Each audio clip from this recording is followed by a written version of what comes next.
So welcome to the webinar for TCRP Synthesis 121, Transit Agency Practices in Interacting with People Who Are Homeless.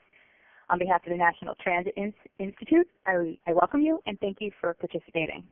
The National Transit Institute develops, promotes, and delivers training and education programs for the public transit industry in the United States. We are very pleased to have as our presenter today Dan Boyle, President of Dan Boyle and Associates, Inc. Dan is the president of Dan Boyle and Associates, Inc., a consulting firm that he began in December 2000. He has conducted numerous TCRP studies and syntheses. Dan's familiarity with public transportation began while growing up in the Bronx.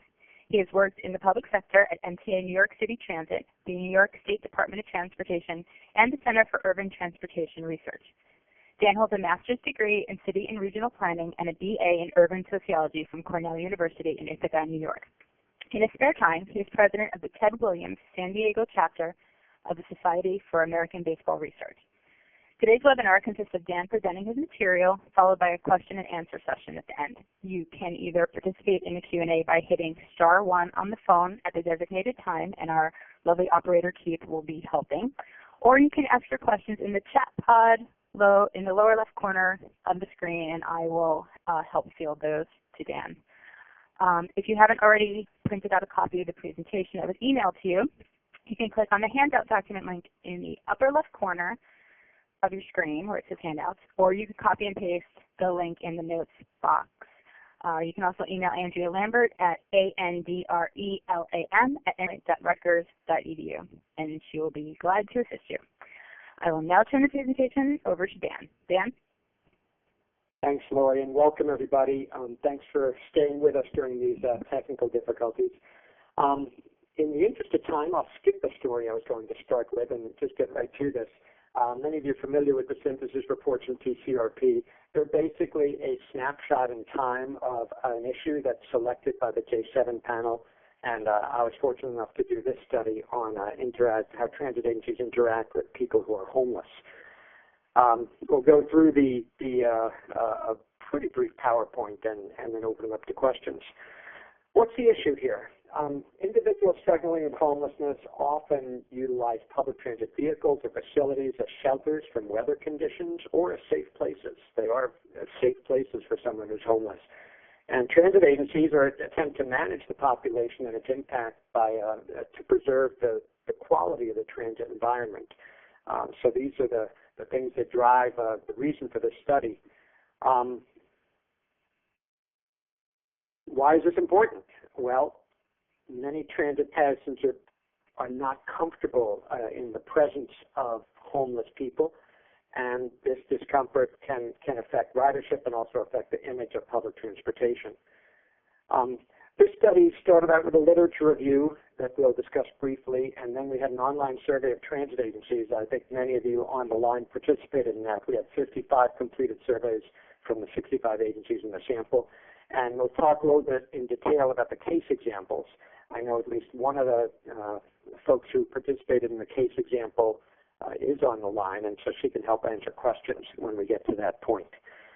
So first we'll look at the findings from the literature. There have been 40 years of study of homeless from the early days when homelessness was recognized as a significant issue for transit agencies, and on to current approaches that are including new successful strategies. The earlier studies tended to emphasize the broader nature of homelessness. You know, it's a societal problem. It's not a transit problem, but transit facilities are especially affected because they are safe places. More recent studies have looked at successful strategies and programs involving partnerships with law enforcement, with social service agencies, and with others, and we'll talk about some of those as we get into the case studies. A few recent studies approach the issues from the perspective of the people who are homeless. This is an emerging field of study on social exclusion. There hasn't been a lot done in that, but there are a few articles referenced in the literature review. Someone suggested early on that we talk to public libraries, which is a great idea because libraries are similar to public transportation. They offer service to all members of the general public, and they're viewed as a safe place by people who are homeless. So the literature review also looked at library policies and procedures related to people who are homeless. The American Library Association developed guidelines, and we'll have an example on the following slide, And the guidelines also stress the need for even-handed enforcement of all policies and regulations that libraries do. This is from Section 8D of the ALA guidelines. You can read it on your screen. But the emphasis there is on focusing on behavior and not upon a specific group of users. That's a helpful distinction to make, and most transit agencies do follow that. But it was good to see it in writing. The ALA has done a lot on this issue. If you've been to your local public library, you know that there's a significant presence of homeless people there because it's a safe place and a dry place or a cool place or a warm place, much like transit facilities. So this is one of the keys, really, this diagram of what we found in the study. There's a trajectory of responses. When an agency first hears there's a homeless problem, the immediate reaction, well, it's not our problem. It's a problem society-wide, and we are just one of the places where people see this. But as riders continue to complain, they realize the riders are unhappy and they might lose some ridership, so they have to do something. The first something that comes to mind is usually enforcement. Let's get these people who don't belong in here, because they're not riders, out of our facilities, off our buses. And the final step is really moving toward partnerships and enforcement. It was interesting. We had, this was an interesting survey to do with the transit agencies because there was not a clear person to contact at every transit agency about who deals with, the homeless population in relation to transit. So we got responses from general managers, from security folks, and from law enforcement. And the law enforcement folks are the clearest on enforcement alone will not work. You need some kind of partnership and enforcement, and some of the case studies are great examples of that. The extent to which people who are homeless are an issue for transit agencies by agency size, the top is the large agency, and the red bar is a major issue. Every large agency in the survey reported this. And by large agency, I think we were more than 250 buses was the measure of who was large. Every large agency in large cities reported homeless people in the transit facilities as a major issue. Medium and small agencies, less so, but it is a minor issue at least for most. So that kind of sets the boundary of how people are affected. I'll switch here now to some case studies, and we'll go over a few. We call them case examples because they're not formal case studies. I didn't go and visit with these folks. Sympathies are not budgeted for that. But first example is Coffee with a Cop. And this came from Salt Lake City, Utah, the UTA Transit Police Department and the Salt Lake City Police Department. Coffee with a Cop is a program that was developed by a small police department somewhere in Southern California. And the idea was to have discussions with the community in a non-crisis situation. Most times people see law enforcement when there's an emergency and they're there. So the idea behind this was to build trust between law enforcement and the community. And in Salt Lake City, they applied this to the homeless persons and engaging those individuals in a non-crisis situation. So they offered coffee, donuts, and discussion. And they felt it was very successful. One of the interesting things was people who are homeless requested personal hygiene issues or personal hygiene items or socks be brought at future Coffee with a Cop meetings instead of donuts. They didn't eat the donuts. They were looking for personal hygiene items or socks to be brought to them.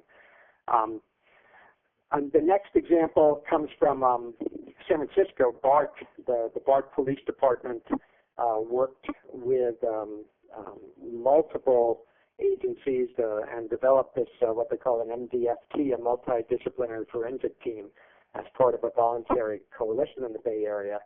Alameda County law enforcement agencies, Alameda County behavioral health care, and allied service providers. This forum was really designed to what they called constructive venting about issues and concerns that law enforcement has to address day in and day out on the system, and it led to development of strategies to address these challenges.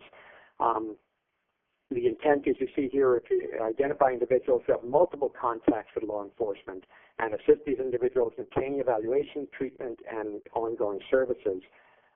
Clinically trained outreach personnel work directly with the BART police, and the district attorney's office is also involved. It's important to have the connection through the courts to make sure that any enforcement actions that are taken are upheld by the courts. And the involvement of social service agencies is critical because transit, really, we don't know about homeless individuals. We don't know about the causes, about how to deal best with them. Folks in the social service agencies do this for a living, and they're much more effective at working directly with the homeless population. So this, through persistent outreach efforts, and Bart did emphasize persistence here, they established a rapport with the at-risk populations. There was a crisis intervention team coordinator who was the contact for the study. He was appointed specifically to deal with the homeless population, the homeless people on the BART system. He went around every day and visited them at the stations, and they got to know him, and they got to know he wasn't going to be kicking them out. He was talking with them. Each county in the four-county area has its own version of a mobile support team, a homeless outreach team, or a crisis response team. And the idea is to develop a support system in each county that involves collaboration, education, and training. BART has found that the approach has reduced recidivism, and there are fewer repeat violators, has reduced incarceration, and has reduced hospital visits for those individuals who with a history of multiple contacts with the police. So this is an example in a broad four-county area of trying to wrap your hands around how to best deal with homeless individuals. The next case example came from Phoenix, the City of Phoenix Police Department and Valley Metro's Department of Safety and Security. The director of the Valley Metro Department was our contact here. And it's called Operation STOP, which stands for Service Transportation Top Offender Program.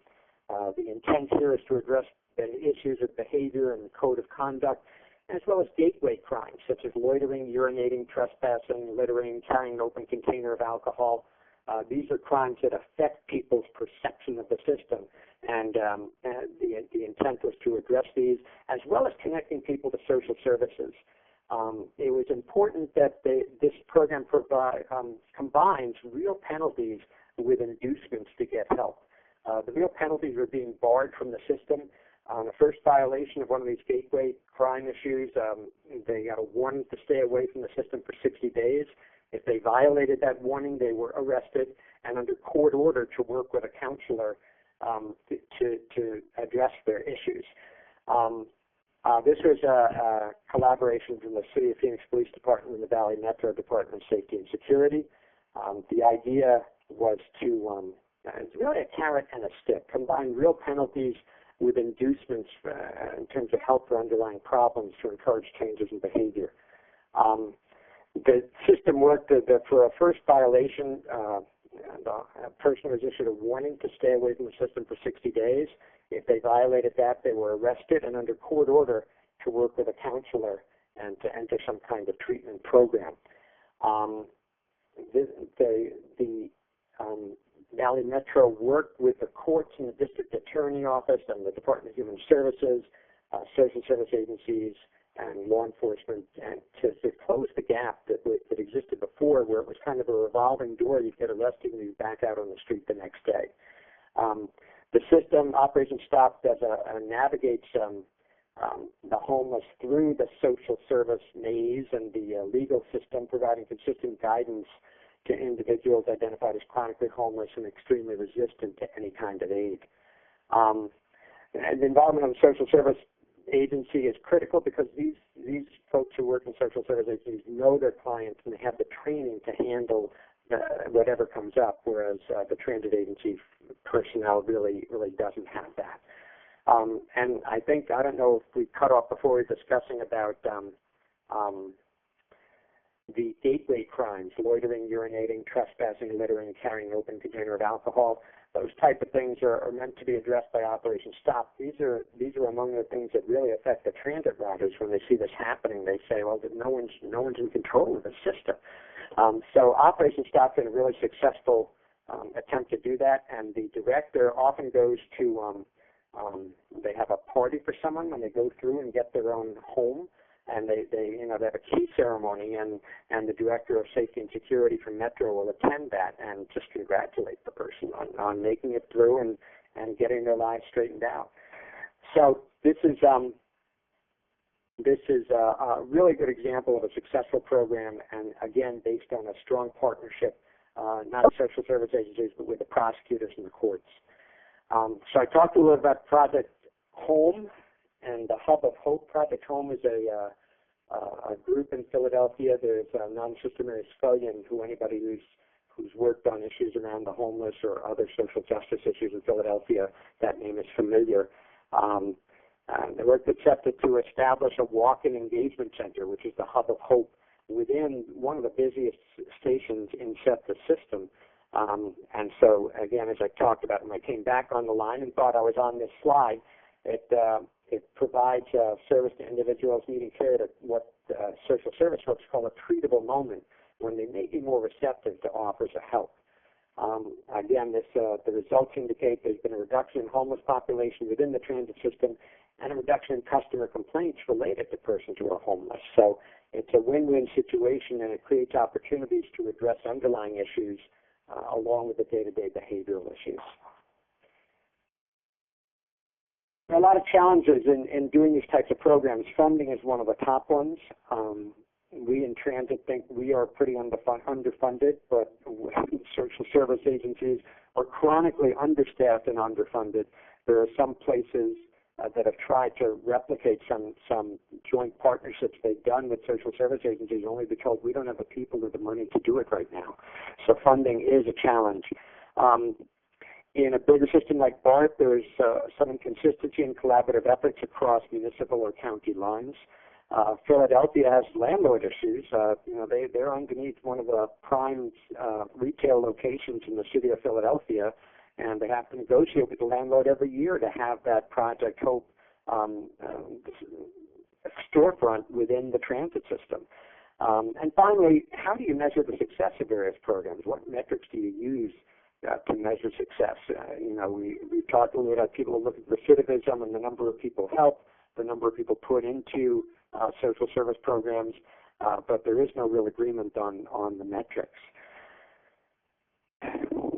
Before you get this how-to matrix, I'll mention a couple of other case examples. In Washington, D.C., WMATA has warming buses on the street when it gets very cold, where they serve as overnight shelters for homeless persons on cold nights.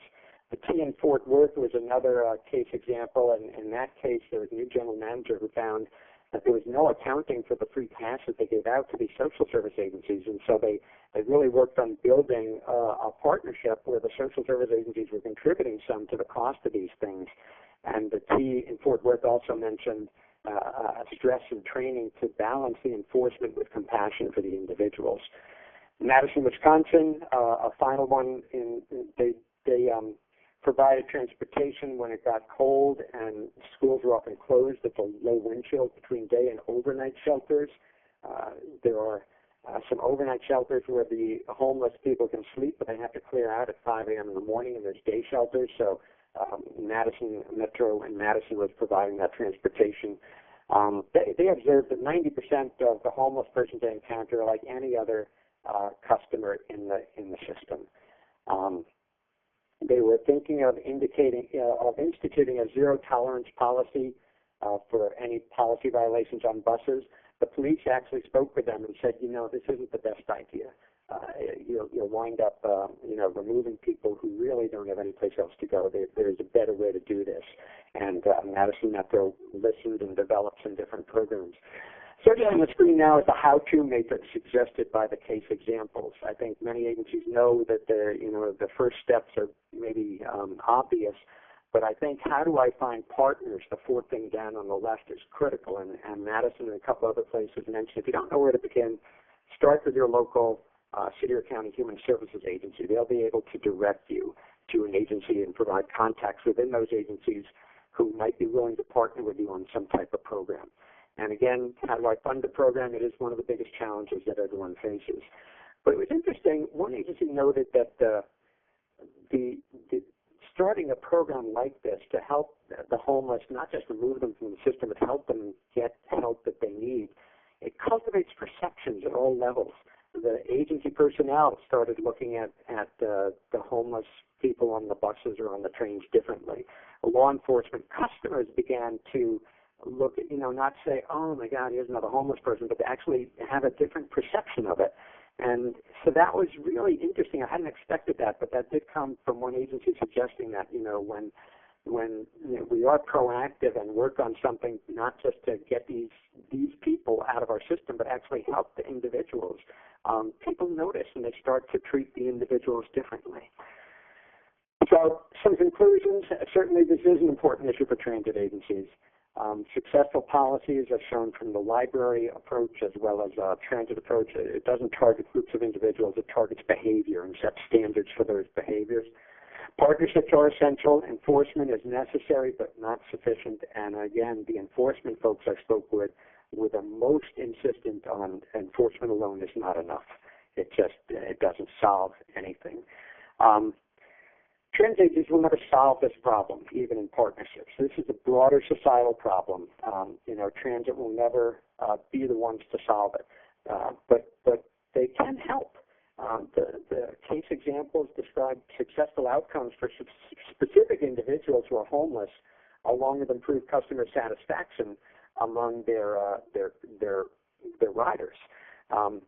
In the absence of a broader fix for homelessness, agencies can and really deserve to acknowledge their role in these success stories. So with that, thank you for sticking with us, and I guess we can open it up to questions now. I will turn it back to you, Lori.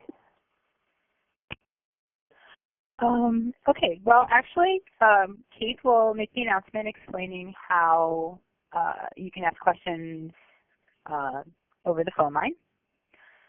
Kate? Ladies and gentlemen, your question and answer session will now begin. If you'd like to ask a question, press star, then 1 on your telephone. If you decide to withdraw your question, press star 2. All questions will be answered in the order received, and you'll be advised when to ask your question. All other lines will remain on listen only. To remind you to ask a question, press star 1. While we're waiting to see if anyone is brave enough to call in, come on! I made a fool of myself during this webinar. You can speak up. There was a few questions in the chat box, Dan, that maybe we can go over. Much earlier, Cynthia Wilson asked if she wants a copy of the survey and wanted to know if that was possible. So is the survey? Can people see the survey instrument? The survey instrument is in the report. We asked, we promised actually the respondents that they'd be anonymous, but we do have in the back of the report in the appendix, there's the verbatim comments, the verbatim answers to any questions, slightly cleaned up so that you couldn't know which agency it was. So that's all in the synthesis report, and that can be accessed. I had a final slide, which maybe we'll put up after the questions and answers with information on where you can go to get a copy of that synthesis. Okay. Hopefully that answered. Keith, is anybody on the line to ask questions? Because there seems to be a bunch in the chat box here. Yes, we have a question from Cynthia. Oh, okay. Your line is now live. Cynthia, please go ahead. Hi. Can you hear me? Yes. Yes. Hi. Good afternoon. My name is Cynthia Wilson. I'm Assistant Director of MTA Homeless Outreach, and I just wanted to thank you all for the information. I think it's Dan Boyle for the presentation, which was very helpful. One of the questions that I have is, we've been working with our provider. We have a contract provider that outreaches to our homeless in the subways and our commuter rail terminals and Penn Station and GCT. And we've been doing it for a number of years. And we have our enforcement engagement because we partner with the police, we partner with stakeholders, with Amtrak, New Jersey Transit, and Penn Station. And I wanted to find out more information of how some of the other properties, such as WMATA, I heard in their warm buses, and especially Phoenix, with they have a real penalty with inducements model where they penalize, I believe, the homeless somehow through the court system. I'd like to find out more information about that. I mean, we don't do that here. I mean, it's not illegal to be homeless, and lots of the homeless people on our property are very savvy. They sit up. They don't violate rules and regs, especially those who, have mental illness. At times they have the bad behavior, but once they get entrenched in the system, they know the rules and regs, and it's difficult if they are service resistant and are not willing to go, because it's all voluntary if they go into services. So my question is, just wanted to find out how I can get more information on some of the other properties that you talked about in your presentation. Thank you. Okay, that's a great question. Thank you for that. I will say that Operation Stop did not target the homeless specifically, but they looked at those gateway crimes, carrying an open container and alcohol in the system, littering, trespassing, urinating, loitering. And those were the things that were a violation of policies that the person doing that would be issued a warning to stay away from the system for 60 days.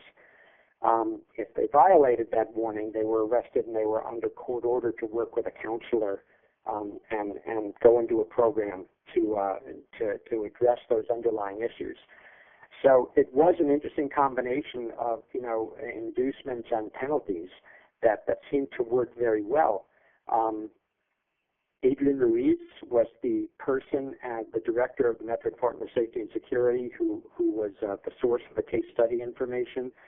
And I'm sure that that name didn't come up right on the on the printout. Adrian Ruiz is her name, and I'm sure she would be happy to talk to anybody about this. She's the one who goes to these key ceremonies when people complete their rehab and they actually have a key to a new apartment, which is a tremendous success. And I think also, the point of many of the homeless people are resistant to help. They've been through the system before and it's failed them. I think the social service folks have a really good handle on that. And, starting up a new program like this, there's of course a jadedness about it. Well, I've been through this and it hasn't helped me. But when they see some of their comrades in homelessness, if you want to put it that way, go through and really come out better, I think there's the idea of a new program might help there, some new effort and coordinated across the many lines that Phoenix coordinated across. But there are, we will never solve the problem. It's true. There are homeless people, and often they're the hardcore homeless, we might say, who have underlying issues with drug or alcohol addiction or mental illness, and it's very hard to reach those people. But anyone we can reach and get into a home and get off the streets is a success. You have a question from Lance. Your line is not live now, Lance. Please go ahead. Hello, this is Lance Hay. I'm a deputy chief of the BART Police Department in San Francisco. I just have a question about your experience with other agencies. Are there agencies that actually have a no loitering ordinance within their transit facilities? I'm just curious if there's anybody that has actually implemented that. I understand we have, like you mentioned, gateway crimes like littering or urinating, defecating, things like that, but are there agencies that have just a strictly no loitering ordinance? Well, the Phoenix case study is where this came up, Lance, and it's I assume that they mentioned loitering as one of the gateway crimes that they could cite someone for. I don't know about how widespread those anti-loitering ordinances are. Mm-hmm. I can't right offhand from any of the other case examples. I don't think that came up. Okay. And you mentioned earlier too, I may have missed it, but you mentioned that you had some positive feedback from the public once there's an educational campaign. Where did that take place, and what did that education look like for the public? No, I think it wasn't so much of education, but when they were seeing a program in effect, and I don't remember which agency told me this right offhand. That was in the report. We tried to not cite particular agencies unless it was under the case examples. But I think there was a sense that, when people saw, that riders saw homeless people being treated as people, as individuals who needed help, that there was a shift in perception about, it becomes not just the homeless, but these are individuals who hit on hard times, and I think people started looking at them a little bit differently. It helped that there was a program that was trying to give them help. I think the transit agency also looked a little bit better because they were on top of the problem. They were trying to do something about the problem. And they never fixed the whole thing, as I said, but they were trying a new approach to try to get help for some of these folks who needed help and for whatever reason had not received it yet. But when you start to look at the person and not just, he's one of or she is one of the group that I don't like, the report was that attitudes changed among the drivers as well as among the riders. And that was really interesting to me. That wasn't expected. I hadn't ever thought about that happening, but I'm sorry I can't remember the agency who noted that, but that was one of the, every study we do, there's one or two agencies that have a specific finding or item of interest that really piques your attention.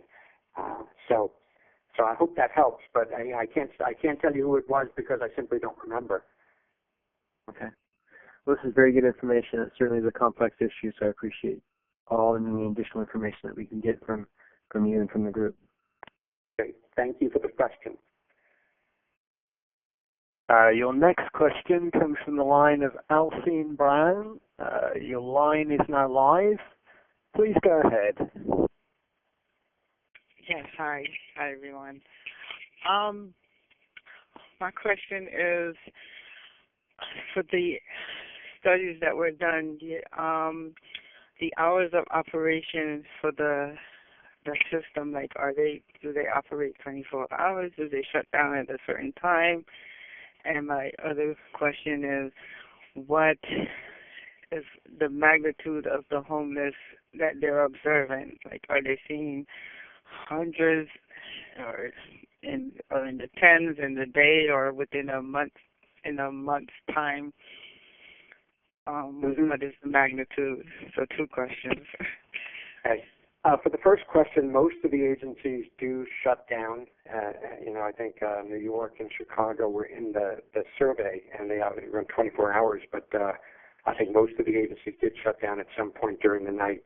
The Los Angeles issue that I mentioned, and that might have been when I was offline and didn't know it, but there was just a item in the transit press this week that talked about Los Angeles starting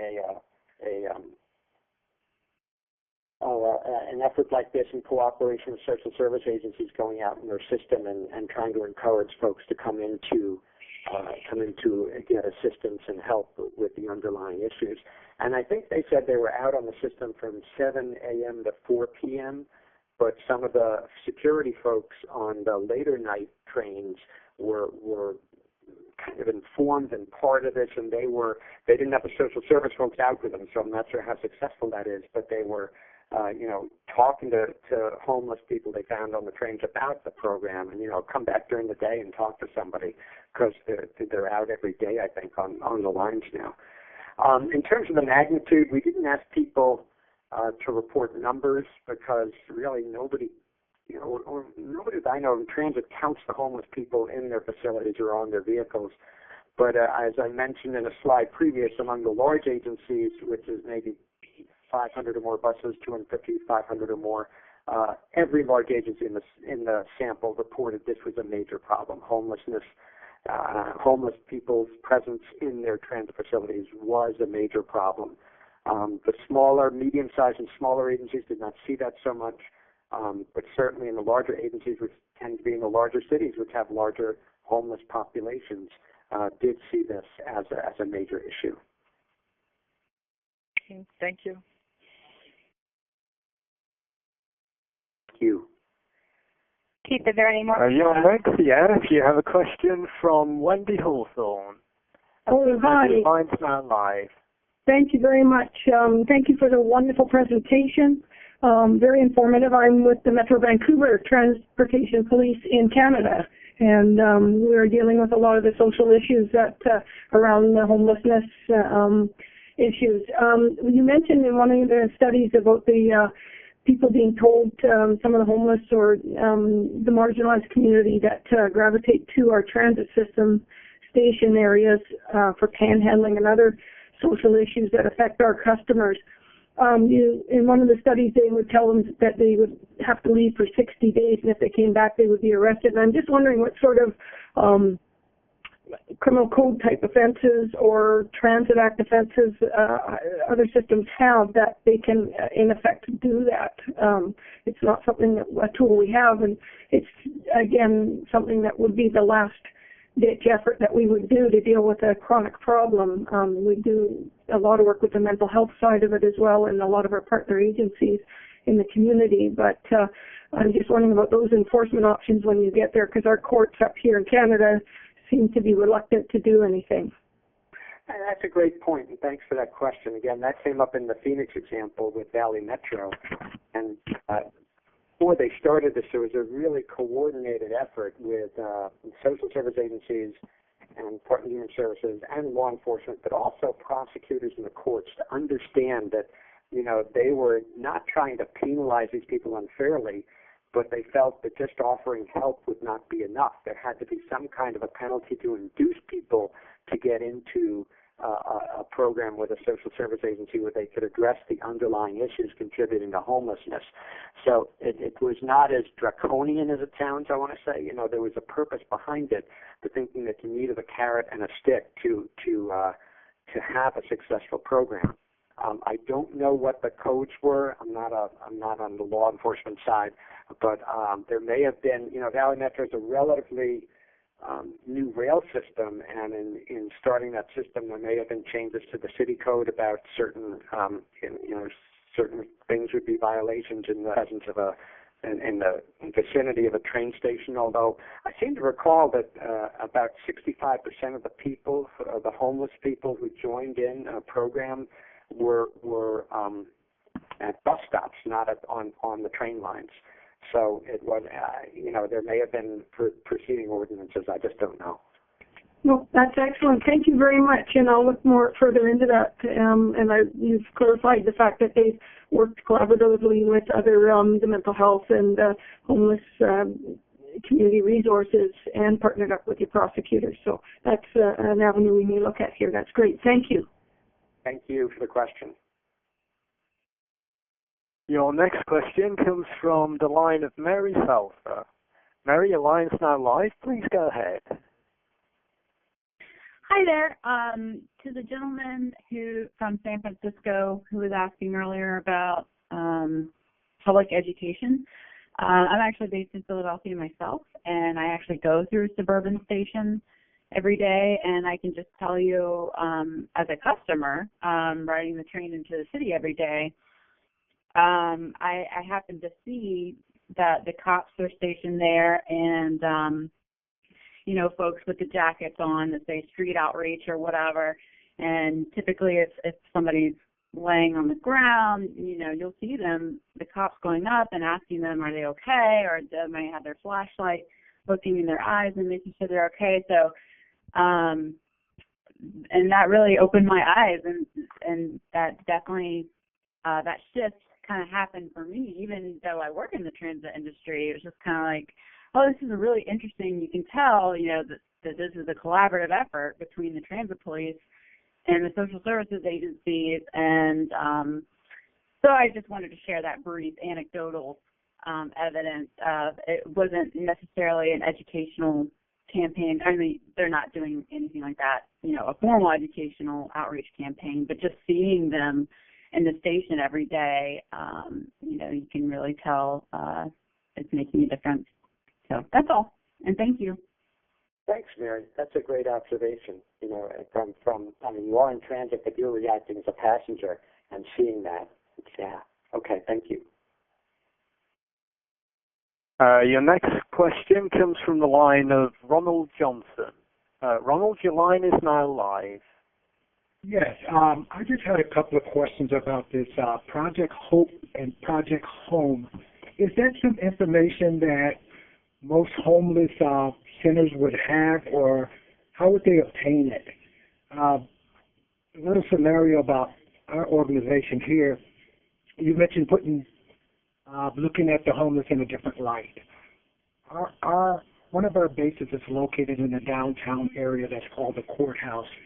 And if you imagine that being, an environment that attracts homeless people, and when you look at them in a different light, you're looking at a guy who's going to work in a suit and a tie, and then you're looking at a guy who's lying on the ground. And that's why I thought about this Project Hope and Project Home. Would they have any way that they can resource those types of places? Project Home is the group. I think the Hub of Hope is the project. I might have mentioned Project Hope in the slide. I apologize for that. But it's Project Home in Philadelphia. I think if you Google them or look, I believe there's probably a website with some contact information. They've been active for years in the city, not just around transit. This Hub of Hope came because they realized that this might be a way to reach out to folks homeless folks at the place where they are, instead of having to convince them to come into a transition center or something. The staff called it a treatable moment when you reach out to someone who's right there and you have some place where they can walk into the Hub of Hope there to start the process of getting help. I don't have a specific contact. I went through SEPTA on that case example, and I didn't talk to the Project Home folks, but SEPTA has worked so closely with them that the information was all good. So I would look for Project Home in Philadelphia and try to contact them to see about. They do much more than just working with transit agencies. They've been a force in the city for a long time. Okay, thank you very much. I appreciate that. And we have no further questions in the queue at the moment. Okay, I have a bunch of questions I pulled out of the chat box. Dan, if you want. Having said that, Laurie, we've just had one drop in. Do you want to do yours first, or we have Sean Pfeiffer? No, let's let the people speak live. We'll give them time. Okay, this is Sean Pfeiffer. Sean, your line is now live. Please go ahead. Hi, how you doing? Just want to say thank you for the opportunity to ask a question, and thank you for your presentation, Dan. I appreciate it. It was very informative. I'm a New Jersey Transit police officer that is assigned to outreach, so I do outreach daily at our facilities with New Jersey Transit. And I just had two quick questions. In the case studies that you mentioned where folks were going out with these agencies and connecting people to social services, or these were in the case studies, are they like groups of people, teams that go out, or were they like single individuals based out of certain areas that would cover a region, perhaps depending on how large the transit system would be? And then my secondary question is with the courts.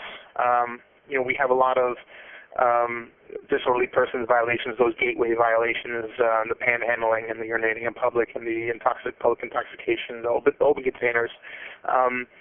Where did you have any experience where agencies had difficulty working with the courts in the strict or in the enforcement of that, or the violations getting to court and actually going into penalties for those violations? And we've seen some of those violations go to the wayside where they don't get enforced. We issue summonses and they may get dismissed before officers are given subpoenas for courts. I'm wondering if you had any experience where agencies were able to connect, and how they were able to connect with those courts to overcome those difficulties. Phoenix and Philadelphia, to a lesser extent, I think, were examples of where they did involve the courts. I think a lot of transit agencies and police officers are very frustrated when you arrest somebody and it's just a revolving door. They're back the next day doing exactly the same thing. Right. I think that example was just trying to convince the courts that this wasn't just punishment. They were trying to help the homeless folks get into a program. There's, as anyone like you who's worked in outreach, with populations that are not necessarily happy to see you all the time, it's frustrating. It's frustrating that, it seems like, and that was one of the genesis, I think, for this study, was that nothing seemed to be working for a lot of agencies. But so many people are going now, so many agencies are going towards some kind of partnership. The partnerships I know of, the folks who go out in teams. There may be one from the social service agency, one from the transit agency, one from the law enforcement, and they work in teams, I believe, is most of at least the ones I'm familiar with. And the Los Angeles write-up, which I, of course, can't find right now, talking about the program they started this week, they mentioned teams of people go out into the system. And so that's I think I'm on safe ground saying that's the primary approach taken in this outreach, to have a team of folks. So, it's not just sending a social service person out or a transit agency person out. Right. Great. Thank you. Appreciate it. Thank you so much. Thank you for the question. We have the resources slide up now. That has the synthesis and where it's available online. You can download it for free. And my email is there, too, if you have any questions after this that I can help you with. I think we'll get to all the questions. There's a bunch that I have in a Word document right now, so I don't know. That might be helpful up there. So. Yeah. If I apologize if we don't get to the questions. You can email Dan at the address on the screen. So, Keith, is there anyone else in the queue right now, or?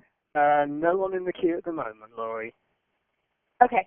Dan, I'm going to ask some of the questions that were in the chat box. I'm trying to read out ones that I believe were answered. I guess earlier when you were talking about JARC and 5310, Erica Hardigan asked, what section of grant funding can be used to help? Warming buses, free passes, transport to shelters, 5310 JARC for those in shelters and are working. Does that make sense? That's a good question. I don't know that any specific source of funding has been tapped by a transit agency. In some cases, in the WMATA example, I think the warming bus is just a bus that was maybe it was an older bus replaced by a newer bus, so they outfitted it as a homeless shelter, basically, a place where people come in and spend the night and be warm. I imagine they used agency funds for that. I don't know if they applied for any specific program. I don't think any of the respondents, I don't remember them. We didn't ask a question of how they funded it. But I don't think anyone volunteered that they had applied for a grant to do a specific thing. I might be wrong, but that's just from my memory. We didn't see specific funding sources used. It's a matter of being creative and finding stuff where you can. Some of the partnerships may have a better opportunity to obtain funds. But again, I don't know of any specific funding source that was used. Okay. I'm going to assume that answered the question.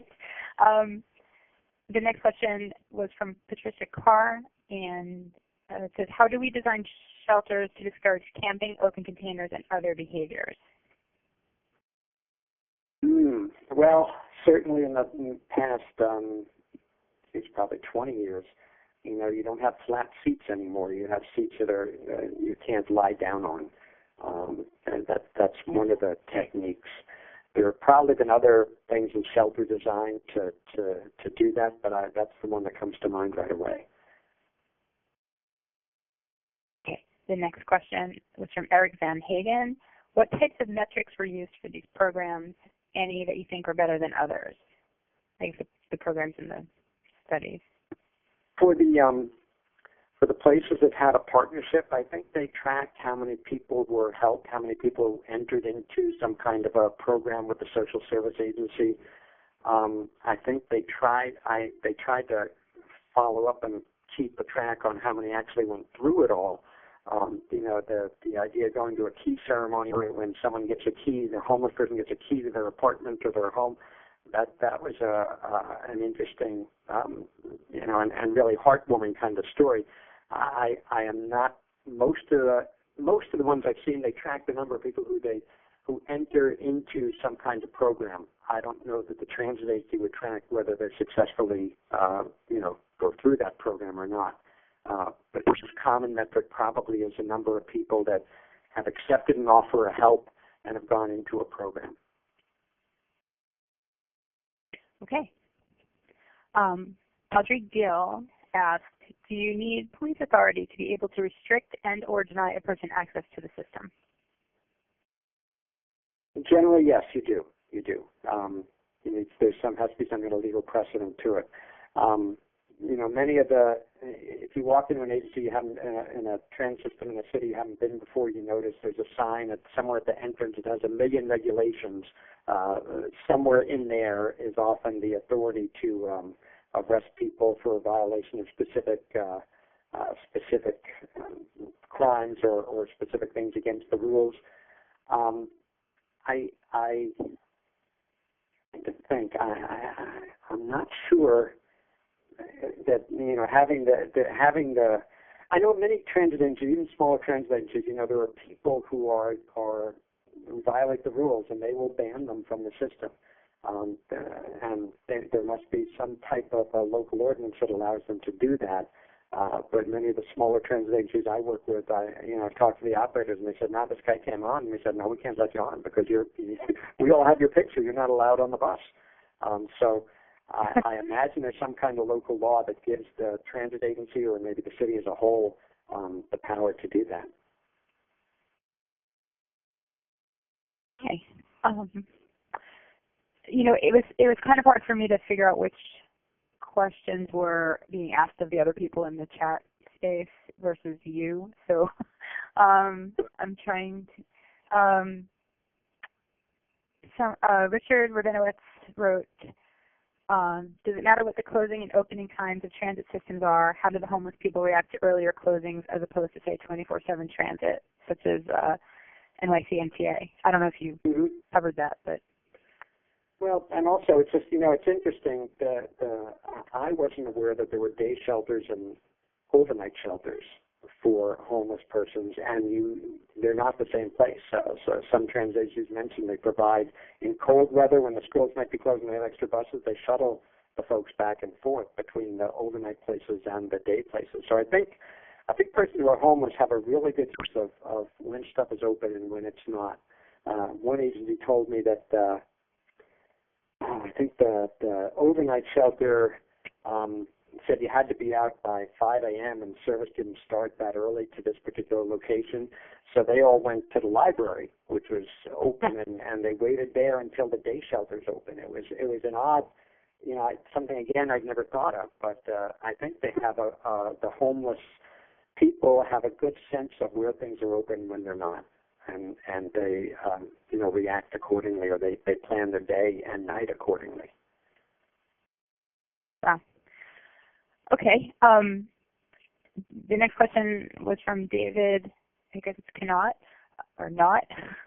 Sorry, I'm butchering your name. Are there any case studies / examples on this topic for mid-sized or smaller agencies or non-metro areas that you may know of? Let's see. We had some smaller agencies as case examples. Madison, Wisconsin was one I mentioned. Trying to think of the other one. There was one more that was on the smaller side.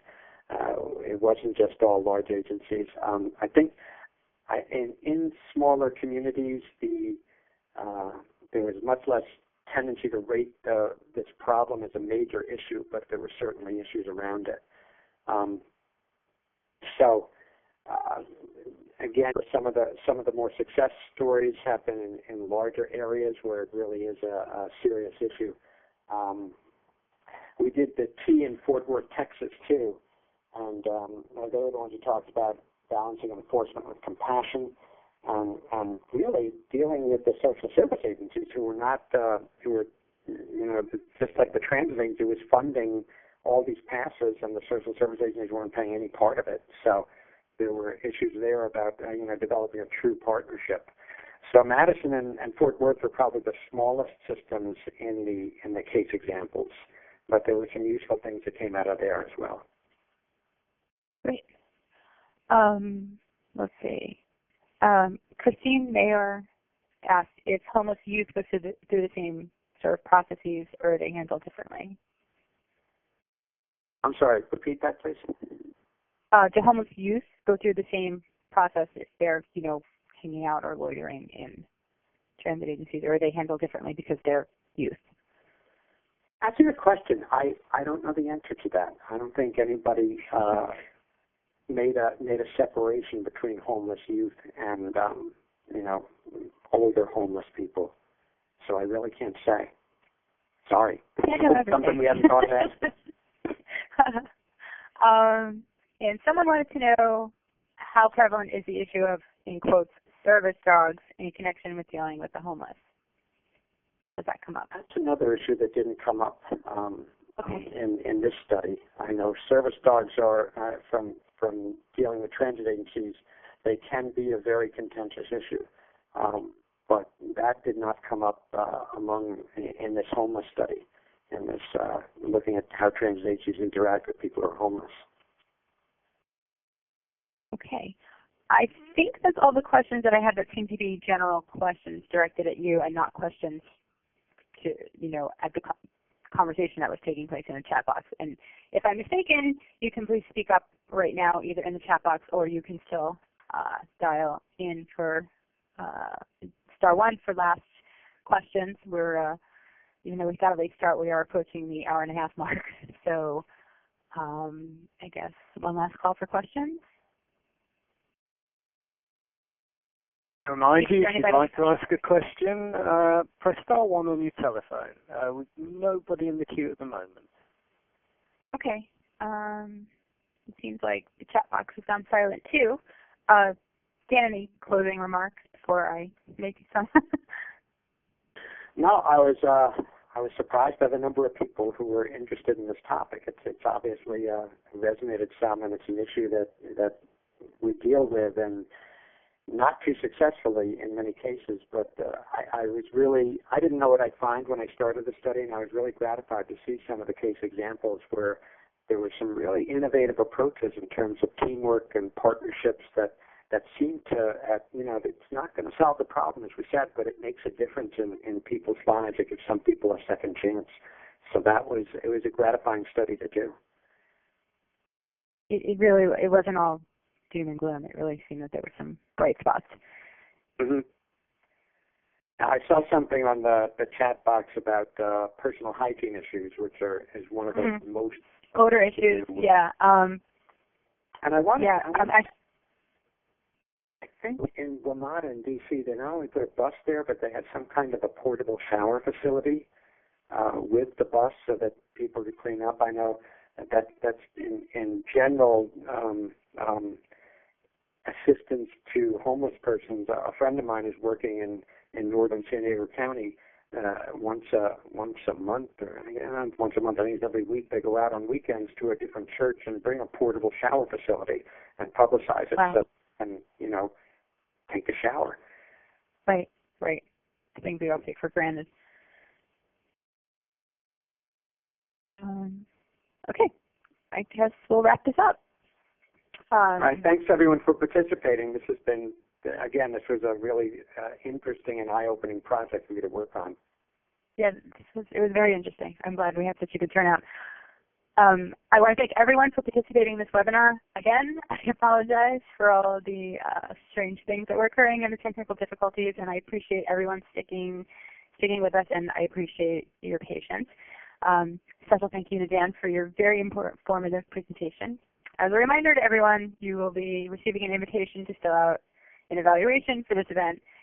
We do appreciate your feedback, and this is likely going to be quite interesting. So please take the time to fill that out, and I will be the one looking at them. So we appreciate it, and thanks, everyone. Have a great afternoon.